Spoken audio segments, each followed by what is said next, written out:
Hello hi good evening everyone. आज का जो हमारा सेशन है HPASC सेट 2022 का, उसमें आज हम कुछ वोकेबलरी के इंपॉर्टेंट वर्ड जो है वो डिस्कस करने वाले हैं। लास्ट सेशन में भी हमने कुछ इंपॉर्टेंट वोकेबलरी को डिस्कस करा था और आज हम कुछ इंपॉर्टेंट वोकेबलरी जो है उसको डिस्कस करेंगे।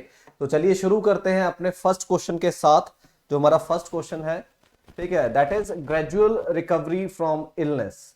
मतलब जब भी आप इलनेस से धीरे धीरे धीरे धीरे रिवाइव करते हैं ना, मतलब कोई भी एक बीमारी अगर आपको लगी है तो उससे आप धीरे धीरे रिवाइव कर रहे हैं, निकल रहे हैं उस बीमारी से, तो उसको क्या कहा जाता है? इसके लिए हमारे पास चार ऑप्शंस अवेलेबल है: हिस्टेरिया, एमनेशिया, सुपरएनुएशन एंड कॉन्वल्सेंस। ठीक है, ये चार ऑप्शन हमारे पास है। तो जो आज की हमारे सेशन है उसमें हम क्या करेंगे कि हर एक जो भी हमारा क्वेश्चन है, हर एक ऑप्शन में हमारे पास चार ऑल्टरनेटिव्स हमें गिवन होंगे, जिनमें से हमें जो राइट ऑप्शन है उसको चूज करना है। लेकिन इसमें हमारा किसी राइट ऑप्शन को चूज करना हमारा मोटिव नहीं होगा।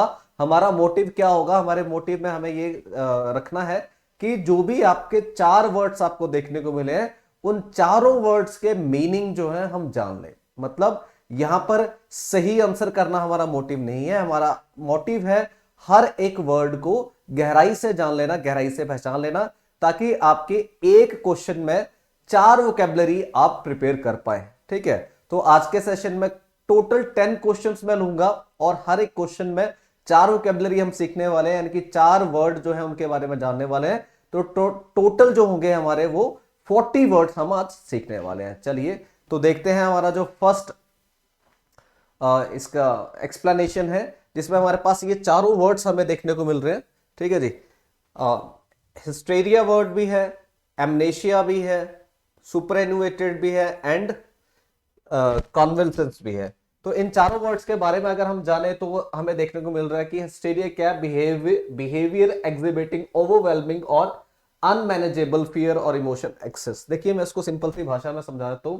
हिस्टेरिया किसको कहा जाता है? हिस्टेरिया कहा जाता है कि जब भी हम अपने इमोशंस जो है उनको कंट्रोल ना कर पाए, उसको कहा जाता है हिस्टेरिया। जब भी हम अपने इमोशंस कंट्रोल ना कर पाए, मतलब जैसे आपने देखा होगा ना, कई बार हम क्लास में ऐसा रहता था कि हमें हंसी आ रही है बहुत ज्यादा, लेकिन हम हंस नहीं सकते, बट इतनी ज्यादा हंसी आ रही है कि रुक ही नहीं रही है हंस रही है ना, रुक ही नहीं रही है हंसी।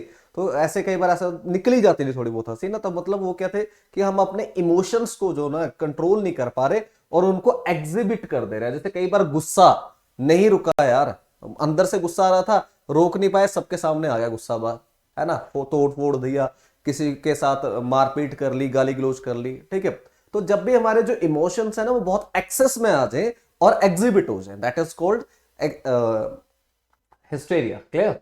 Next is amnesia. एमनेशिया क्या? Loss of memory due to usually to brain injury, shock, fatigue, depression और इलनेस। ठीक है, तो यहां पर वो क्या कह रहा है कि जब हमारे माइंड में ना कभी कोई ऐसे सदमा लग जाए, ठीक है, या फिर हमारे माइंड में चोट के कारण हमारा क्या हो जाए, मेमोरी लॉस हो जाए, loss of memory.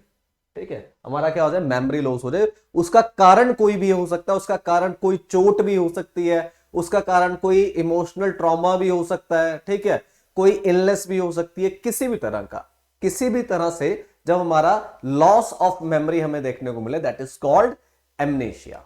Clear? Next is superannuation. Superannuation का मतलब क्या होता है? टू मेक, डिक्लेयर और प्रूव ऑब्सोलीट, आउट और आउट ऑफ डेट। मतलब क्या हुआ कि जब भी कोई चीज बहुत पुरानी हो जाए, जब भी कोई चीज बहुत पुरानी हो गई और पुरानी होने के कारण वो चीज अब यूज में नहीं आ सकती, दैट इज कॉल्ड सुपर एनुएशन। ठीक है, तो मतलब क्या हुआ कि उसको ऑब्सोलीट, ऑब्सोलीट का मतलब क्या है कि अब उसको यूज में नहीं आ सकता, या फिर आउट ऑफ डेट, है ना। जैसे कोई भी एक घर बहुत पुराना हो गया, ठीक है, अब वो यूज में आ ही नहीं सकता। ठीक है, या फिर कोई भी ऐसे वर्ड्स हैं वोकैबुलरी के जो अब ऑब्सोलीट हो गए हैं, मतलब उनका यूज नहीं किया जाता, बहुत रेयर किया जाता है। जो कोई भी कार सड़ गई, गल गई, ऐसे पड़ी हुई है, आपने देखा होगा कई जगह ना। जैसे आप ट्रैफिक पुलिस के ऑफिस में जाएंगे, वहां पे आप देखेंगे ऐसे आपको बहुत सी कारें मिलेंगी जो एक्सीडेंटल थी, वहां पे पड़ी है, सालों से वहां पड़ी है, वो सुपर एनुएटेड हो गई है। Clear? That is called superannuated. Next is convalescence. तो यही इसका मीनिंग है कि ग्रेजुअली जो रिकवरी होती है हमारी इलनेस से, ठीक है, मतलब बीमारी से जब हम धीरे धीरे धीरे धीरे उबर रहे होते हैं, दैट इज कॉल्ड कॉन्वल्सन। ठीक है, तो ये हमारा राइट आंसर जो होगा इसमें ये वाला होगा। लेकिन हमें, मैंने जैसे कि आपको पहले ही बताया कि हमें राइट आंसर से कोई लेना देना नहीं है, हमारा मतलब टारगेट क्या है कि हम चारों वर्ड्स को जान लें अच्छे से। Clear. Next is a person who believes that pleasure is the chief good. मतलब क्या है कि ऐसा इंसान जो उसको लगता है कि यार आराम करना ही जिंदगी का सबसे बड़ा सुख है ना। कई लोग होते हैं ना, वो कहते हैं कि हम आराम से नहीं बैठ सकते, हमें काम करना है।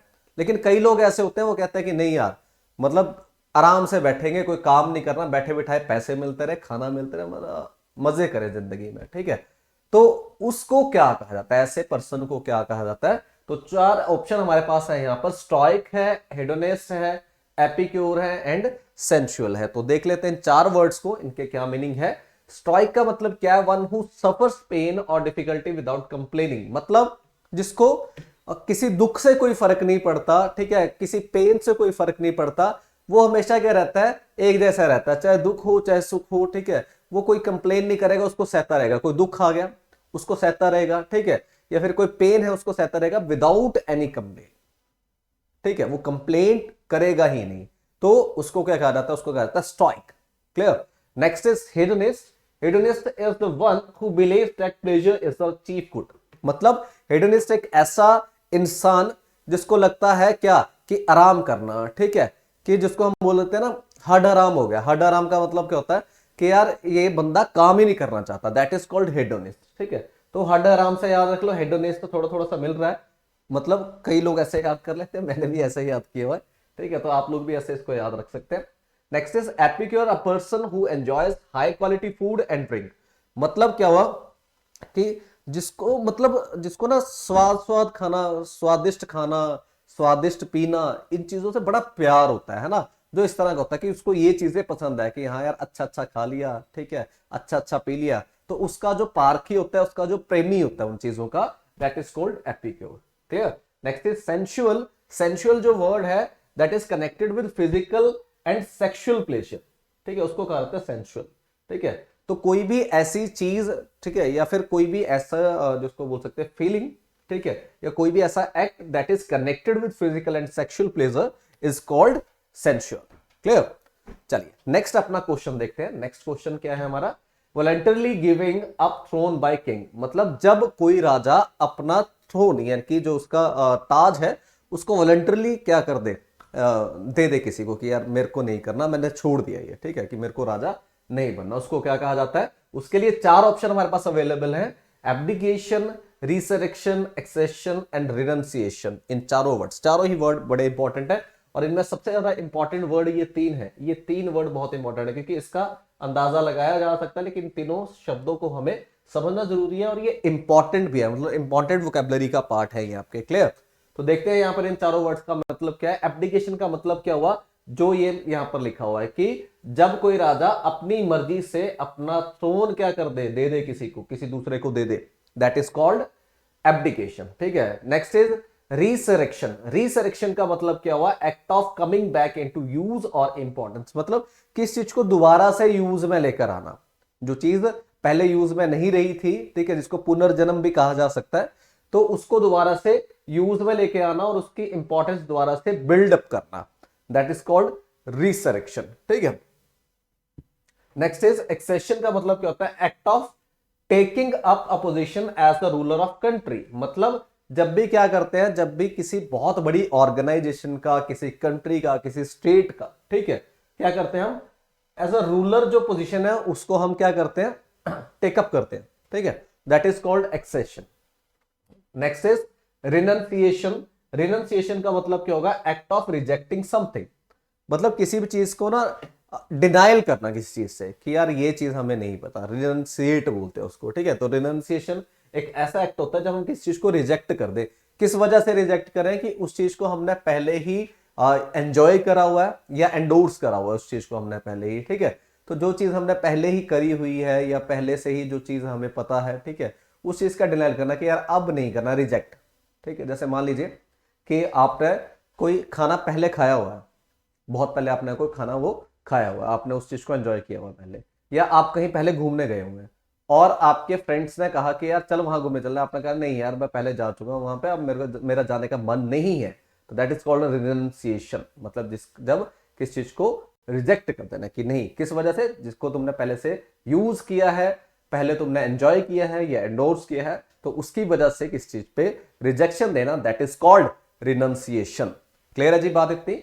चलिए next is an extremely deep crack और ओपनिंग इन द ग्राउंड। मतलब बहुत ही डीप क्रैक या ओपनिंग, ठीक है, बहुत गहरी चीज, बहुत गहरा गड्ढा जिसको बोल सकते हैं ग्राउंड में, उसको क्या कहा जाता है? तो ऑप्शन है हमारे पास चार्ज, अपर्चर, डिच एंड पिट। तो इन चारों में देखो, चारों है तो ये काइंड ऑफ सिमिलर वर्ड है, लेकिन इनमें देख लेते हैं डिफरेंस क्या होता है। चार्ज का मतलब क्या होता है? एक्सट्रीमली डीप क्रैक और opening in the ground. Aperture का मतलब क्या हुआ? अ स्मॉल ओपनिंग और गैप, मतलब छोटा सा गड्ढा, कोई छोटा सा गड्ढा क्या है? छोटा सा गैप जिसको बोल सकते हैं, जैसे रोड वगैरह पे पड़े होते हैं। डिच का मतलब क्या होता है? A long narrow hole that has been dug into the ground. मतलब क्या करते हैं वो, जैसे एक छोटा सा उन्होंने एक नैरो सा वो बना दिया, ठीक है, जैसे तुमने देखा होगा बोर होते हैं ना हमारे बोर, तो उसमें बहुत ही लंबा लेकिन नैरो होगा, ठीक है, इसको कहा जाता है क्या? डिच। इसको कहा जाता है डिच, ठीक है। पिट क्या होता है? A large whole that is made in the ground. मतलब क्या है? पिट लार्ज, नैरो नहीं होगा, ये क्या होगा? लार्ज होगा, बड़ा होगा, ठीक है। और चाज्म का मतलब क्या होता है? एक्सट्रीमली डीप क्रैक, कि बहुत ही डीप, कोई भी, ठीक है, चाहे वो इस तरह नैरो हो, चाहे वो वाइड हो यानी कि लार्ज हो, ठीक है, जो बहुत ज्यादा डीप होता है, ठीक है, डिच से भी ज्यादा डीप, डिच से भी ज्यादा डीप, उसको क्या कहा जाएगा? उसको कहा जाएगा क्या? चार्ज, ठीक है। और ये अपर्चर जो है, ये छोटा सा गैप होता है या छोटा सा गड्ढा होता है, ठीक है, उसको कहा जाता है क्या? उसको कहा जाता है अपर्चर। तो राइट ऑप्शन जो है आपका इसमें क्या हो जाएगा? चार्ज। कि बहुत एक्सट्रीमली डीप, बहुत ही ज्यादा डीप क्रैक या फिर ओपनिंग ग्राउंड में, तो उसको क्या कहा जाएगा? चार्ज कहा जाएगा। क्लियर? नेक्स्ट देखते हैं। Next is gift left by will, कि अपनी मर्जी से कोई गिफ्ट किसी को दे देना, उसको क्या कहा जाता है? तो हमारे पास जो ऑप्शंस है वो क्या है? एक है एलिमनी है, पैट्रीमनी है, लिगेसी है एंड प्रॉपर्टी है। देखिए प्रॉपर्टी तो नहीं हो पाएगा, इसका मतलब ना कि प्रॉपर्टी का मतलब क्या होता है? कि कोई भी ऐसी चीज, कोई भी लैंड या फिर कोई भी बिल्डिंग, ठीक है, जो किसी से किसी को बिलोंग करती है, दैट इज कॉल्ड प्रॉपर्टी। या कुछ और भी चीजें हो सकती है, जरूरी नहीं लैंड बिल्डिंग है, कोई भी हमारे गुड्स और भी हो सकते हैं, कोई भी थिंग्स हो सकती हैं, ठीक है। तो समझ लेते हैं इन चारों वर्ड्स के डिफरेंस को। एलिमनी एक ऐसा अमाउंट होता है, ठीक है, जो किसी स्पाउस के द्वारा किसी अपने स्पाउस को दिया जाता है। मतलब एक हस्बैंड अपने वाइफ को दे सकता है, या फिर एक वाइफ अपने हस्बैंड को दे सकती है। कब? जब वो लीगली क्या हो जाते हैं? सेपरेट होते हैं। मतलब उन्हें जब कोर्ट ऑर्डर देता है कि तुम लीगली सेपरेट हो गए, अब तुम्हें एलिमनी देनी होगी। जैसे अभी आपने देखा था जॉनी डेप, ठीक है, हालांकि वो डिफेमेशन का केस था, वो एलिमनी नहीं थी, लेकिन एलिमनी जो थी, और उसकी जो वाइफ थी उसने पहले एलिमनी उससे ली थी। मतलब जब भी क्या होता है, जब भी किसी का तलाक हो जाता है, ठीक है, तो उस समय जो क्या दिया जाता है? अलाउंस दिया जाता है। उस समय जो अलाउंस दिया जाता है, ज्यादातर इंडिया में ऐसा होता है कि लड़कियों को ही एलिमनी मिलती है, लड़कों को एलिमनी नहीं मिलती। इंडिया में क्या मैक्सिमम 99% केसेस में लड़कियों को ही एलिमनी मिलती है। मतलब जो पैसे दिए जाते हैं, ठीक है, किसके? डाइवोर्स के, तो उसको क्या कहा जाता है? उसको कहा जाता है एलिमनी। पैट्रीमनी का मतलब क्या होता है? कि an estate inherited from one's father. Patri को याद रखो पिता से, है ना, पिता से, पैट्री को याद रखो पिता से। तो पिता से जो संपत्ति हमें मिले, दैट इज कॉल्ड पैट्रीमनी। या फिर कोई भी वेल्थ हमें जो पिता से मिले, वो उसको क्या बोलते हैं? उसको बोलते हैं पैट्रीमनी। लिगेसी क्या होता है? Gift bye will, specially of money और अदर पर्सनल प्रॉपर्टी।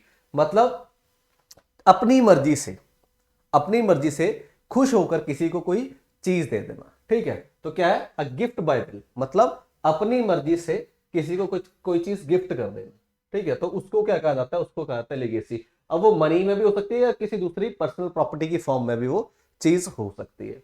क्लियर?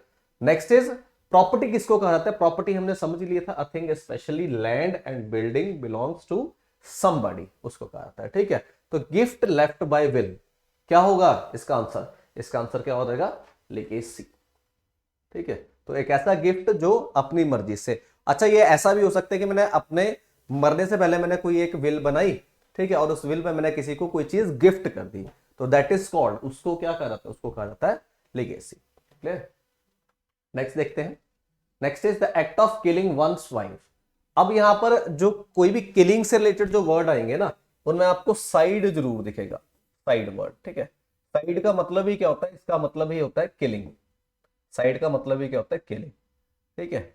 तो जेनोसाइड मतलब किसी एक जनरेशन को मार देना, ठीक है। जोरोसाइड वाइफ को मार देना, कैनिसाइड कुत्ते को मार देना, एविसाइड बर्ड्स को मार देना, ठीक है। अब ये ना ऐसे तो आसान वर्ड है ये चारों ही, लेकिन फिर भी इनके बारे में थोड़ा सा जान लेते हैं। क्या जेनोसाइड का मतलब क्या होता है कि deliberate destruction of a racial, political और कल्चरल ग्रुप। मतलब जब क्या होता है कि बहुत सारे मास को इकट्ठा मार दिया जाता है ना, किसी एक पूरी कम्युनिटी को मार दिया जाता है, ठीक है, उसको बोलते हैं जेनोसाइड। जैसे कि हमारी जो कश्मीर फाइल्स आई थी उसमें जो कश्मीरी पंडित थे, है ना, उसमें क्या थे, जो कश्मीरी पंडित थे, तो कश्मीरी पंडित का क्या दिखाया गया उसमें, जेनोसाइड दिखाया गया कि उनको मार दे रहे थे, उठा उठा के मार देते थे, पूरी कम्युनिटी को मार दे रहे थे उठा उठा के, ठीक है। उसके बाद उनका क्या होता है, एक्सोडस। एक्सोडस का मतलब क्या होता है कि जब बहुत सारा एक कम्युनिटी या फिर बहुत सारे लोग एक साथ किसी स्टेट से या किसी कंट्री से निकल जाए, ठीक है, उसको कहा जाता है एक्सोडस, ठीक है। और उसी का एंटोनिम होता है इनफ्लक्स। इनफ्लक्स का मतलब जब बहुत से लोग हमारी कंट्री में, हमारे स्टेट में आ जाए, दैट इज कॉल्ड। अब यहाँ पे कैनिसाइड जो है ये कैनाइन वर्ड से रिलेटेड है। कैनिसाइड जो है किससे रिलेटेड है, कैनाइन वर्ड से। कैनाइन का मतलब क्या हुआ, canine word is related to dogs, ठीक है। तो कैनिसाइड, साइड इज किलिंग, तो कैनी इज डॉग, तो act of killing a dog is called canicide. And aviary जो है, यहां से ये वर्ड बना, एवियरी का मतलब क्या हुआ, which is related to bird, ठीक है। तो avi is word, avi word is related to, या फिर avi prefix is related to birds, ठीक है, and cide is related to killing. Therefore avicide means an act of killing birds, ठीक है। उसको क्या कह देंगे, उसको कह देंगे हम एविसाइड। क्या कहेंगे, act of killing birds, that is called avicide. Clear. Next is a 70 to 79 years old. मतलब देखिए यहां पर ना ग्रुप होंगे कि जैसे 70 to 79, ठीक है, 80 to 89, 90 to 99 एंड 100 प्लस मोर, 100 और मोर, ठीक है। अब इनको क्या कहा जाएगा, देखिए 7 वाला ना सप्त से याद कर ले, सप्त, सप्त ऋषि है ना, तो सेप्ट, ठीक है, तो इसका मतलब क्या हो जाएगा, सेप्टोजेनेरियन, ठीक है। तो सप्त यानी कि 7, 8 को याद रख ले ऑक्टा से, ठीक है, ऑक्टाजेनेरियन, 8 को ऑक्टा से, 9 को नोना से, ठीक है। और 100 वाले को तो आपको पता ही है क्या होता है, सेंट, ठीक है। सेंट का मतलब ही 100 होता है, ठीक है। तो nona is 9, cent is 100, octa is 8 and sept is 7। Clear. तो ये जो भी लोग 70 से 70 to 79 वाले में होते हैं उनको क्या बोलते हैं हम, सेप्टजेनेरियन। एंड 80 to 89 वालों को ऑक्टाजेनेरियन, 90 to 99 वालों को नॉनजेनेरियन एंड 100 और मोर वालों को सेंटजेनेरियन। अब उसने पूछा 70 to 79, तो इसका राइट आंसर क्या हो जाएगा, ये इसका राइट आंसर हो जाएगा। क्लियर। तो इसको याद रखेंगे, ये जो हमारा, ये एक बार आप देख भी सकते हैं, एक बार मैं इसको स्क्रीन से मिटा देता हूं, ठीक है। यहाँ पे आप इसको इजिली देख पाते हैं कि centenarian is a person who is 100 और मोर ईयर्स ओल्ड, ठीक है। 70 और मोर ईयर्स ओल्ड, 90 और मोर ईयर्स ओल्ड, 80 और मोर ईयर्स ओल्ड। क्लियर। तो ये आप याद रखेंगे, इंपॉर्टेंट वर्ड है। Next is contempt of God. मतलब गॉड के बारे में कोई ऐसी टिप्पणी कर देनी, ठीक है। जैसे कि अभी बड़ा ही बवाल भी चल रहा है ना इंडिया में, तो किसी ने कोई टिप्पणी की थी भगवान के बारे में, ठीक है, तो उसके ऊपर बहुत विवाद भी हुआ और वो चल भी रहा है, ऑनगोइंग विवाद है, ठीक है। तो उसको कहते हैं कॉन्टेम्प्ट ऑफ गॉड, उसको कहा जाता है कॉन्टेम्प्ट ऑफ गॉड। तो उसके लिए हमारे पास 4 ऑप्शन अवेलेबल है, agnosticism, blasphemy, nihilism and atheism. ये 4 ऑप्शन हमारे पास अवेलेबल है। तो देखते हैं क्या इनके मीनिंग है। एग्नोस्टिसिज्म का मतलब क्या होता है कि एक ऐसी स्टेट जिसमें हमें डाउट हो कि भगवान है या नहीं है। मतलब हम नहीं जानते भगवान के भगवान के उस बारे में, क्या कह सकते हैं, एग्जिस्टेंस के बारे में हम नहीं जानते भगवान की, कि भगवान एग्जिस्ट करता है नहीं। हम ये नहीं कह रहे हैं इसमें कि भगवान है या नहीं, हम ये कह रहे हैं कि एग्जिस्ट करता है या नहीं करता है। नहीं तो 2 तरह के ऐसे लोग होते हैं जो भगवान में बिलीव ही नहीं करते, वो कहते हैं भगवान है ही नहीं, ठीक है। तो ऐसे लोग जो मतलब इस स्टेट जिसमें हम बिलीव ना करें कि भगवान है, हम कहें कि भगवान नहीं होता, तो उसको क्या बोलते हैं? उसको बोलते हैं एथिज्म। ठीक है। और जब हम डाउट करें कि हमें पता ही नहीं है, हमें ना हम ये कह रहे हैं कि भगवान है और ना हम ये कह रहे हैं कि भगवान नहीं है, दोनों में से हमें नहीं पता कुछ भी, ठीक है, तो उसको क्या कहा जाएगा? उसको कहा जाता है एग्नोस्टिसिज्म। जैसे हमें एग्जिस्टेंस पे शक हो, पता नहीं है या नहीं है। ब्लेस्फेमी का मतलब क्या होता है? ये जो हम कह रहे हैं कॉन्टेम्प्ट ऑफ गॉड, मतलब गॉड के बारे में कुछ ऐसा लिख देना या कुछ ऐसा कह देना जिसमें गॉड की डिसरिस्पेक्ट हो, जिसमें रिस्पेक्ट शो ना की गई हो, उसकी राइटिंग्स में या फिर उसके स्पीच में जो है वो रिस्पेक्ट ना शो की गई हो regarding god. Clear? That is called blasphemy. Nihilism का मतलब क्या होता है? A complete rejection of moral values and religious beliefs. मतलब जब ऐसी स्टेट जब हम कहते हैं ना कि कुछ भी नहीं है यार इस दुनिया में, सब बेकार है, पता नहीं कोई किसी पे कोई विश्वास नहीं कर सकता, सब अपने अपने मतलब के है, मतलब है ही नहीं निहिलिज्म को नहीं है कुछ भी दुनिया में। ठीक है, निहिलिज्म नहीं है दुनिया में कुछ भी, तो निहिलिज्म मतलब है ही नहीं कुछ नहीं, नहीं नहीं नहीं, हर जगह नहीं, ये भी नहीं है, वो भी नहीं है, वो भी नहीं है, दैट इज कॉल्ड निहिलिज्म, की सब कुछ है ही नहीं। Clear? Next is one who Yeats everything. अब ये सारे खाने से रिलेटेड हमारे जो वर्ड है, ठीक है, वो हम देख लेते हैं। ये तीन वर्ड हमारे खाने से रिलेटेड है, कार्निवोरस, ओमनिवोरस एंड गॉर्मेट। ठीक है, लेकिन ये हमारा उससे रिलेटेड नहीं है। तो देखिए मैं आपको समझा देता हूं कि क्या इनके मीनिंग है। कार्निवोरस का मीनिंग है कि जो क्या खाता है? मीट खाता है। ठीक है, जो फ्लैश खाता है उसको कार्निवोरस बोलते हैं। ओमनिवोरस उसको बोलते हैं जो मीट भी खाता है और वेजिटेबल भी खाता है, दोनों ही, मीट भी खा रहा है और वेजिटेबल भी खा रहा है, उसको बोलते हैं ओमनिवोरस। गवर्नमेंट किसको बोलते हैं? जिसको खाना पीना बड़ा पसंद होता है ना, कि यार चल चल खाते हैं। आपने देखा होगा कि लोग बड़े शौकीन होते हैं खाने पीने के, ठीक है, दैट इज कॉल्ड गवर्नमेंट। और ओमनीपोटेंट होता है शक्तिमान, मतलब जिसके पास अनलिमिटेड पावर है and able to do anything, जो कुछ भी कर सकता है, सर्वशक्तिमान जिसको कहा सकता है, या फिर सर्वशक्तिशाली इंसान, जैसे भगवान, भगवान को ओमनीपोटेंट भी कहा जाता है। ठीक है, तो जो कुछ भी कर सकता है, जिसके पास बहुत सारी शक्ति है, उसको क्या कहा जाता है? उसको कहा जाता है omnipotent. Clear? Next is mania for stealing articles, कि आर्टिकल्स चुराने का जो एक पागलपन सा होता है ना, कि कई लोग ऐसे आपने देखा होगा कि वो, उन्हें पैसों की जरूरत नहीं है लेकिन उन्हें चीजें चुरा के मजा आता है। पैसों की जरूरत नहीं है लेकिन जब वो चीजें चुरा ले तो उनको सेटिस्फेक्शन मिलती है। तो इस तरह के हमारे बहुत से अलग अलग मेनिया होते हैं। ठीक है, तो अब इन्होंने मेनिया कौन सा पूछा कि जब हमें चीजें चुराने का पागलपना हमारे अंदर आ जाता है, तो उसको क्या कहा जाता है? तो ऑप्शन है हमारे पास, ईगोमेनिया, लोगोमेनिया, ठीक है, निम्फोमेनिया एंड क्लेप्टोमेनिया। ये चार हमारे पास ऑप्शंस है। ठीक है, इन चार ऑप्शंस में, अच्छा एक ऑप्शन गलत लिखा गया है, निम्फोमेनिया, चलो कोई बात नहीं, इसके साथ साथ हम एक मीनिंग और देख लेते हैं। ईगोमेनिया का मतलब क्या होता है? State of being extremely egocentric, कि जब इंसान अपने ही बारे में सोचता रहे, अपने आप को लेके पोजेसिव हो जाए, ठीक है, अपने आप को बहुत ज्यादा इंपॉर्टेंस दे, बाकियों को इंपॉर्टेंस ना दे, और खुद में ही रहे, कि उसको किसी से कोई लेना देना नहीं, उसको खुद से ही प्यार है, उसको किसी से कोई लेना देना नहीं, उसको खुद से प्यार है, और अपने बारे में बहुत ज्यादा ईगोसेंट्रिक होता है। ठीक है, हर चीज में अपना ही अपना अपना अपना, दैट इज कॉल्ड ईगोमेनिया। ठीक है, ईगो का मतलब क्या होता है? आई। ईगो का मतलब होता है आई। ठीक है, और mania is related to obsession, तो खुद को ही लेकर जो ऑब्सेसिव हो, दैट इज कॉल्ड ईगोमेनिया। ठीक है, लोगोमेनिया स्टेट ऑफ एबनॉर्मल टॉकेटिवनेस, मतलब जब हम बहुत ही ज्यादा बोलते हैं, बहुत ही ज्यादा बोलते हैं, इतना ज्यादा बोलते हैं कि वो पागलपन लगता है फिर, है ना, बहुत ज्यादा बोल रहे हैं, बहुत ज्यादा, है ना, कि कई लोग होते हैं चुप ही नहीं हो रहे, चुप ही नहीं हो रहे। आपने देखा होगा कि कई लोग ऐसे आके बोलते रहेंगे, ऐसे पागलों की तरह बोलते रहेंगे।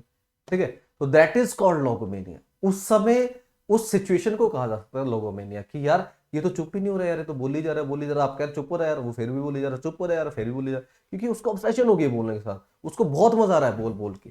ठीक है, वो खुद को चाहकर भी नहीं रोक पा रहा है, दैट इज कॉल्ड लोगोमेनिया। ऐसी सिचुएशन में जब कोई इंसान पहुंचता है तो उस सिचुएशन को कहा जाता है लोगोमेनिया। ईगोमेनिया में मतलब खुद को लेकर ही ऑब्सेसिव है, कि मैं ही हूं, मैं खुद से ही प्यार करता हूं, मुझे बाकी कोई नहीं अच्छा लगता। ठीक है, और खुद को ही हर चीज में प्रायोरिटी पे रखूंगा, दैट इज ईगोमेनिया। ईगो मैंने आपको शायद लास्ट सेशन में भी समझाया था, ईगो एक ऐसा वर्ड होता है जो आई से रिलेटेड होता है, आई मतलब मैं से रिलेटेड। ठीक है, तो खुद को लेकर जो मेनिया वो ईगोमेनिया। उसके बाद है एब्लूटोमेनिया। एब्लूटोमेनिया का मतलब क्या होता है? देखो, एब्लूटो इज रिलेटेड टू एब्लूशन, एब्लूशन का मतलब क्या होता है? एब्लूशन एक आपका पवित्र स्नान होता है। जब हम रिलीजन चेंज करते हैं तो उस समय आपने देखा होगा कि उसको एक पवित्र स्नान कराया जाता है जब वो एक रिलीजन से दूसरे रिलीजन में जाता है, तो दैट इज कॉल्ड एब्लूशन। तो एब्लूटोमेनिया का मतलब क्या हो गया? जिसको नहाने, वॉशिंग वनसेल्फ, कि कईयों को ऐसा लगता है ना कि यार वो मैं तो यहाँ से भी गंदा हो गया, फटाफट साफ करो, यहाँ से भी गंदा, साफ करो साफ करो, तो खुद को वॉश ही करता रहेगा, वो वॉश ही करता रहेगा। अब वॉश वो इतना ज्यादा करा, देखो दिन में तुम एक दो बार नहा रहे हो दैट इज नॉर्मल, लेकिन अगर तुम दिन में पांच पांच बार नहा रहे हो तो दैट इज कॉल्ड एब्लूटोमेनिया, कि तुम खुद को ही वॉश करते रह रहे हो। आपके थोड़े से हाथ गंदे हो, जाओ वॉश करो, ये करो वो करो वो करो, ठीक है। ऐसा कईयों में हमें देखने को मिलता है ब्लूटोमेनिया, कि जब हम खुद को ही बार बार वॉश करते रहें, दैट इज कॉल्ड ब्लूटोमेनिया, ठीक है। और उसके बाद है kleptomania. Kleptomania is related to stealing articles, ठीक है। मतलब जो चीजें चुराने का मेनिया होता है उसको क्या कहा जाता है? उसको कहा जाता है क्लेप्टोमेनिया, ठीक है। That is called kleptomania. अच्छा, एक वर्ड हमारा यहाँ पर जो मैंने यहाँ पर शायद नहीं लिखा है, तो दैट इज निम्फोमेनिया। निम्फोमेनिया एक ऐसी स्टेट होती है जो जनरली गर्ल्स में या फिर लेडीज या फिर वुमेन में देखी जाती है, ठीक है। ये ऐसी स्टेट होती है जिसमें जो वुमेन है वो, उसकी जो सेक्सुअल डिजायर्स है वो इतनी हाई हो जाती है, इतनी ज्यादा एक्सेस में हो जाती है कि वो फिर वो एग्जिबिट होना शुरू होती हैं, ठीक है। वो नॉर्मली आपको दिखने लग जाएंगी, ठीक है। तो उसको वो उसका मेनिया बन जाएगा, है ना। जैसे आपने एक मूवी देखी थी सात खून माफ, जिसमें प्रियंका चोपड़ा जो थी उनको निम्फोमेनिया था। निम्फोमेनिया का मतलब क्या हुआ कि जिसमें उन्होंने, जैसे वो मूवी आपने देखी होगी, तो उनकी जो सेक्सुअल डिजायर्स थी वो इतनी ज्यादा एक्सेस हो गई, इतनी ज्यादा बढ़ गई कि उन्होंने फिर क्या करा, इसी डिजायर को पूरा करने के लिए 7 शादियां की, ठीक है। मतलब एक ऐसे लेवल पे पहुंच जाती है वो डिजायर कि फिर उस डिजायर को सेटिस्फाई करना बड़ा मुश्किल हो जाता है, that is called nymphomania. Clear? तो निम्फोमेनिया भी हमने समझ लिया, ईगोमेनिया हमने समझ लिया, लोगोमेनिया हमने समझ लिया, निम्फोमेनिया, क्लेप्टोमेनिया। इनकी आज के सेशन में हमने कुल मिलाकर जो 40 वर्ड्स हैं वो सीख लिए हैं। एक बार इनको एक फटाफट से एक रिवीजन दे देते हैं इनको, जिसको बोलते हैं ग्लांस, ठीक है। एक झलक इन पे देख लेते हैं कि क्या क्या वर्ड है हमारे। तो हिस्टेरिया हमने देख लिया। हिस्टेरिया क्या था हमारा? कि जब हमारे इमोशंस कंट्रोल नहीं होते हैं। एमनेशिया क्या है? लॉस ऑफ मेमोरी है, सुपरएनुएशन, जो चीज बहुत पुरानी हो गई, ठीक है, और उसको समझ लेना। देखो सुपर का मतलब बहुत ज्यादा, ठीक है, और एनुएशन का मतलब क्या है? एनुअल से रिलेटेड, यानी कि ईयर। तो बहुत ज्यादा, जो बहुत ज्यादा साल हो जाएंगे इस चीज को, ठीक है, तो वो चीज जो है वो ऑब्सोलीट हो जाए, उसकी वजह से आउट ऑफ डेट हो जाए, that is called superannuation. Convalescence is gradual recovery from illness, धीरे धीरे जब हम इलनेस से उभर रहे होते हैं, ठीक है, उसको कहा जाता है ये। तो अ पर्सन हु बिलीव्स, सॉरी ये वर्ड ही देख लेते हैं। स्टॉइक का मतलब क्या होता है? कि जिसको पेन और डिफिकल्टी में कोई फर्क ना पड़े, ठीक है, वो उसको बियर करता रहे, उसको सफर करता रहे without any complaint, that is called stoic. Hedonist का मतलब क्या था? कि जिसको सुख, आराम, सुख बड़ा प्यारा होता है, ठीक है, दैट इज कॉल्ड हेडोनिस्ट, उसको कहा जाता है हेडोनिस्ट। क्लियर? उसके बाद है एपिक्योर। एपिक्योर एक ऐसे पर्सन को कहा जाता है, ठीक है, जो हाई क्वालिटी फूड और ड्रिंक्स को बड़ा एंजॉय करता है, उसको कहा जाता है epicure. Sensual is connected with physical and sexual desires, ठीक है। उसके बाद है voluntarily giving up throne by king, इसको क्या कहा जाता है? देखिए एब्डिकेशन। क्लियर? रिसरेक्शन का मतलब क्या था? कि किसी चीज को दोबारा से यूज में लेकर आना, पुनर्जन्म जिसको कहा जाता है। एक्सेशन का मतलब क्या हुआ? कि किसी भी स्टेट का या किसी कंट्री का या किसी बड़ी ऑर्गेनाइजेशन का रूलर बनना, ठीक है, तो उसको बोलते हैं हम एक्सेशन। एंड रिनंसिएशन का मतलब क्या होता है? रिजेक्ट कर देना, क्योंकि हमने वो चीज पहले एंजॉय या फिर एंडोर्स की है। क्लियर? उसके बाद है चाज्म। चाज्म क्या है? ये सारे हमारे गड्ढे ही हैं। चाज्म एक बहुत गहरा गड्ढा है, ठीक है। अपर्चर जो है वो क्या है? एक स्मॉल ओपनिंग है या गैप, छोटा सा गड्ढा है, ठीक है। डिच क्या है? एक नैरो, लंबा लेकिन नैरो, ठीक है, वो गड्ढा है। और पिट का मतलब क्या हुआ? एक लार्ज जो क्या है? हॉल है, रोड के ऊपर या जमीन के ऊपर, ग्राउंड में, ठीक है। एलिमनी जो वाइफ को दी जाती है, ठीक है, तलाक के बाद। पैट्री मनी जो हमारे पिता से हमें मिली है। लिगेसी एक गिफ्ट मिला है बाय विल, ठीक है। और प्रॉपर्टी हमें पता ही है क्या होता है। उसके बाद जेनोसाइड का मतलब क्या है? पूरी एक कम्युनिटी, यानी कि बहुत सारे लोगों को एक साथ मार देना। एक्सोरोसाइड अपनी वाइफ को मार देना। कैनिसाइड डॉग को मार देना। एविसाइड बर्ड्स को मार देना, ठीक है। और सेंटेनेरियन एज 70 वाला, सेप्टोजेनेरियन एज सॉरी 70 वाला सेंटेनेरियन इज 100 वाला, nonagenarian is 90 and octa is related to 80। ठीक है। कंटेम्प्ट ऑफ गॉड में हमें क्या देखने का, एग्नोस्टिसिज्म। एग्नोस्टिसिज्म का मतलब क्या हुआ कि जब हम शक करें, हमें लगे पता नहीं है या नहीं है, पता ही नहीं है हमें, ठीक है, हमें गॉड की एग्जिस्टेंस के बारे में पता नहीं है या नहीं है। ब्लेस्फेमी इज कंटेम्प्ट ऑफ गॉड, कुछ ऐसा कह देना कि उससे बवाल हो जाए या फिर कोई डिसरिस्पेक्ट शो हो। नेक्स्ट इज निहिलिज्म, कि कुछ भी नहीं है कुछ भी दुनिया में, सब कुछ बेकार है। ठीक है। एथिज्म का मतलब क्या हुआ, एथिज्म का मतलब हुआ state of where one doesn't believe in God, मतलब नहीं बिलीव नहीं करते। और थीस्ट कौन होता है, थीस्ट उसको कहा जाता है जो बिलीव करता है, एथीस्ट होता है जो बिलीव नहीं करता है। ठीक है। कार्निवोरस जो है मांस खाता है, गवर्नमेंट जो है जिसको खाने पीने में बड़ा मजा आता है। ओमनीवोरस का मतलब जो मांस भी खाता है और शाकाहारी भी है, शाकाहारी नहीं है मतलब वेजिटेबल और एनिमल दोनों ही खा लेता है। ओमनीपोटेंट सर्वशक्तिशाली इंसान। ठीक है, इंसान तो नहीं, भगवान को कहते हैं ओमनीपोटेंट। मेनिया, ये चार हमने मेनिया पढ़ ली। ईगोमेनिया जो खुद से ही ऑब्सेशन है। लोगोमेनिया का मतलब कि एक्सेसिव टॉक है। Kleptomania stealing things and nymphomania is excessive sexual desires in women. ठीक है। और उसके बाद एब्लूटोमेनिया भी था। Ablutomania related to washing oneself. ठीक है। तो ये थी आज की हमारी वोकेबलरी। और हमारा सी सेट का कोर्स जो है वो आप ले सकते हैं, जो कि बड़ा ही इंपॉर्टेंट है। अगर आप सी सेट के लिए सच में ही एक अच्छे लेवल पर तैयारी करना चाहते हैं तो मैं यही आपको रिकमेंड करूंगा कि आप हमारा कोर्स बाय करें। और ये बहुत ही नॉमिनल चार्जेस पे है, जिसको कोई भी अफोर्ड कर सकता है। ठीक है। इसमें आपको बहुत ज्यादा पे नहीं कर रहे हैं। ठीक है। क्योंकि बहुत सारे ऐसे हमारे प्लेटफॉर्म्स हम देखते हैं यूट्यूब पर जो बहुत हाईली चार्ज करते हैं आपको सी सेट पढ़ाने के लिए। लेकिन सिविल स्टेप हिमाचल प्रदेश अपनी इस affordable fees and high quality content के लिए जाना माना एक ब्रांड है हिमाचल के अंदर। ठीक है। जो कि आपको बहुत ही नॉमिनल चार्जेस पे सी सेट कोर्स अवेलेबल करवा रहा है। तो अगर आप हमारे साथ एनरोल होना चाहते हैं और उसके लिए अगर आप हमारे डेमो लेक्चर्स देखना चाहते हैं तो हमारे डेमो लेक्चर्स भी आप देख सकते हैं, जो कि बिल्कुल फ्री है, जैसे कि आप देख पाएंगे। ठीक है। इसके लिए आप हमारे नंबर पर कॉल कर सकते हैं 7814622609 और इस पे आप जाकर अपना डेमो देख सकते हैं। हमारी सिविल स्टेप जो एप्लीकेशन है उसको डाउनलोड कर सकते हैं प्ले स्टोर से। और अगर चाहें तो हमारे साथ आप एनरोल भी हो सकते हैं। ठीक है। बाकी हम मिलेंगे अपने नेक्स्ट सेशन में नए वर्ड्स के साथ, नई वोकैबुलरी के साथ और नए कंटेंट के साथ। तब तक के लिए आप अच्छे से पढ़ें। कोई भी डाउट अगर आपके रहते हैं तो आप कमेंट सेक्शन में ड्रॉप कर सकते हैं। चलिए जी, मिलते हैं अपने अगले सेशन में। Thank you so much. Good night. Bye.